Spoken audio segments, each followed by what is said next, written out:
যা মনে হচ্ছে ঢাকায় থাকতে হবে। আমার বিরুদ্ধে নানান ষড়যন্ত্র চলছে, আমাকে গ্রেফতার করা হতে পারে, নানান ধরনের বেইজ্জত করার চেষ্টা করা হচ্ছে। আপনারা আমাদের দোয়া করবেন।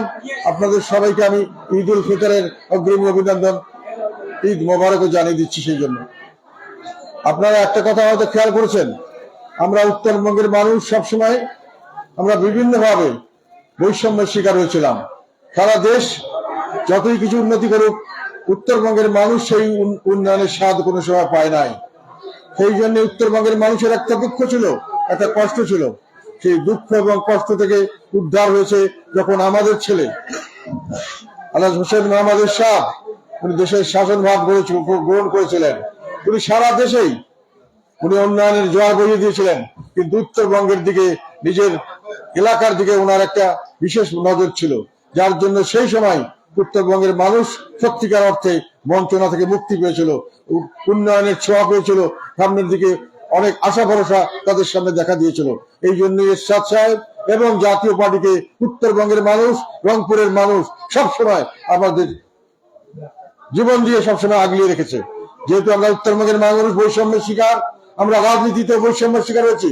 এরশাদ সাহেবকে ষড়যন্ত্রমূলক ভাবে বিভিন্ন ভাবে তাকে নামিয়ে দেওয়া হয়েছে, তারপরে তাকে ধ্বংস করার জন্য, জাতীয় পার্টিকে ধ্বংস করার জন্য অদ্যাবধি আপনারা দেখেছেন যে তার বিএনপি যখন আসে তখন মামলা দিয়ে আমাদের অত্যাচার করা হয়। এখনো বিএনপি আসে নেই, এখনো আমাদের পুরো অত্যাচার, অনেক জায়গায় মামলা করছে তারা।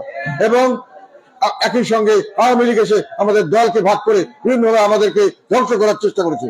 যাই হোক, তবে একমাত্র আপনাদের দোয়া আমরা টিকে আছি ইনশাল্লাহ, এবং আপনাদের শক্তি সাহসী আমাদের প্রেরণা, আপনারাই আমাদের আসল শক্তি, আপনারাই আমাদের সত্যিকার অর্থেই এই জাতীয় পার্টির মূল শক্তি হলো আপনারা। এবং সেই কারণে এখন নতুন করে আবার ষড়যন্ত্র, যেহেতু এখন আবার এই আন্দোলনে আমরা ছিলাম, আমরা কোন দেশের সঙ্গে আমরা ছিলাম না। আপনি জানেন শেখ হাসিনা বলে আমরা শেখ হাসিনার বিরুদ্ধে আন্দোলন করেছি, তার বিরুদ্ধে আমরা কথা বলেছি। আমার মতো এত কথা কেউ বলে নাই। এই বৈষম্য বিরোধী আন্দোলন, যেটা কোটা সংস্কার আন্দোলন ছিল, সেদিন সে প্রথম থেকে সংসদে বলা থেকে প্রতি সপ্তাহে ৩-৪ দিন বিভিন্ন জায়গায় মিটিং মিছিল করে আমরা তাদের সমর্থন করেছি। আমাদের লোকরা রাস্তায় নেমেছে। এই তো বললাম 2 জন মারা গেছে, আমাদের 4 জনকে অ্যারেস্ট করেছে, 1,500 লোকের মতো তাদেরকে হুডিয়া দেওয়া ছিল, আপনি সবাই দেখেছেন। তারপরে আমাদেরকে কেন বলা হলো দোষর এবং বাদ দেওয়া হলো কেন? অর্থ হলো একটাই, যারা এখন ক্ষমতায় আছেন, আমাদের যে ইন্টারিম অন্তর্বর্তীকালীন সরকারের প্রধান সহ তার যে কিছু ছাত্র এবং তাদের কিছু দল তারা এখন লোভে পড়ে গেছেন। তারা সরকারের স্বাদ পেয়েছেন, তারা বিভিন্ন ভাবে এই ক্ষমতার তারা স্বাদ পেয়েছেন, ক্ষমতা উপভোগ করছেন এবং ক্ষমতাকে অপব্যবহার করছেন। তারা আরাম আয়েশ পেয়েছেন, তারা এ থেকে ছাড়তে চাচ্ছেন না। আমাদের দেশে এই দুর্ভাগ্য, যেই ক্ষমতা যায় সেই ক্ষমতায় ছাড়তে চায় না। সেই ক্ষমতাকে দীর্ঘায়িত করার জন্য তারা বিভিন্ন ভাবে ষড়যন্ত্র করে। এই ষড়যন্ত্রের শিকার এখন আমরা হয়েছি। এখন আমাদেরকে তারা নির্বাচন থেকে সরিয়ে রাখার জন্য, আওয়ামী লীগ নির্বাচনে নেই, তারা পালিয়ে আছে, তাদেরকে কোনো বের করবে না, আমাদেরকে বের করবে, নির্বাচন করতে দেবে না। তাহলে নির্বাচনে থাকবে কে? নির্বাচনে থাকবে শুধু বিএনপি আর জামাত, আর বাকি কিছু দলকে তারা নিয়েছেন। তারা এইভাবে নির্বাচন, একতরফা নির্বাচন করে তারা দেশের আবার একই শেখ হাসিনার মতো একইভাবে দেশ শাসন করার জন্য তারা চেষ্টা করছেন, যার জন্য আমাদেরকে সবকিছু জানার পরেও দোষর করে আমাদের সমস্ত রাজনৈতিক যে আমাদের অধিকার সেগুলো তারা কেড়ে নিয়েছেন। আমাদের মিটিং মিছিল করতে যাওয়া হচ্ছে না, আমাদের পার্টি অফিসে হামলা করা হচ্ছে, আমাদের ইফতার মাহফিলে আবদার করা হচ্ছে। তারা বিভিন্ন জায়গায় যে আমাদের যে খবর প্রচার করা হয় সেই সংবাদ মাধ্যমগুলোতে পর্যন্ত তারা বিভিন্ন ভাবে বাধা সৃষ্টি করছে, এবং সংবাদপত্রে আমাদের খবর ছাপতে পারবে না, আমাদের ইন্টারভিউ ছাপতে পারবে না, টেলিভিশনে আমাদের দেখাতে পারবে না। তারপরে যখন তারা দেখাচ্ছিল আমাদের আপনারা এই 3-4 দিন আগে আমরা কচু খেতে আমরা ঢাকা উত্তরের একটা ইফতার মাহফিল করেছিলাম। সেই ইফতার মাহফিলে তারা হামলা করেছে কাকে জানেন? হামলা করেছে আমাদের সংবাদপত্র কর্মীকে, আমাদের টেলিভিশনের ক্যামেরা ভেঙেছে তারা। তাদের উদ্দেশ্য হলো এনাদেরকে দেখানো যাবে না, এনাদের কথা শোনা যাবে না, ওনাদের দেশালটিকে মিথ্যা মামলা দিয়ে জেল দাও, বাকি লোক ভেঙে যাবে। এইভাবে এই দলটিকে ওরা ধ্বংস করতে চাচ্ছে এবং এইটার বিরুদ্ধে আমাদের রুখে দাঁড়াতে হবে। আমাদেরকে ধ্বংস করার জন্য সেখানে সাকিব একটা ছেলে এসে টেলিভিশন, সে আমাদের রংপুরের ছেলে, এখানে তাকে সে ক্যামেরা নিয়ে গেছে, তার ক্যামেরা ভেঙেছে, তাকে বিভিন্ন ভাবে তার উপরে যে নির্যাতন করেছে, সে বাচ্চা আজামরা অবস্থায় যাই হোক এখন চিকিৎসা করে তার বাবা তাকে আবার নিয়ে এসছে, এখন এখানে তার বাড়ি কাছাকাছি থাকে। এরকম ভাবে সাংবাদিকদের অত্যাচার করছে কেন?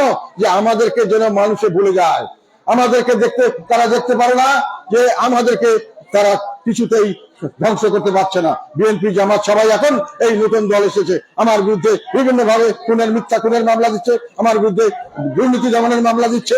যেরকম ভাবে সরকারকে শেষ করার চেষ্টা করেছিল, একই ভাবে আমাদের দলকে আবার শেষ করার চেষ্টা করা হচ্ছে এখানে। সেই কারণে আপনাদের সামনে আমি উপস্থিত হয়েছি।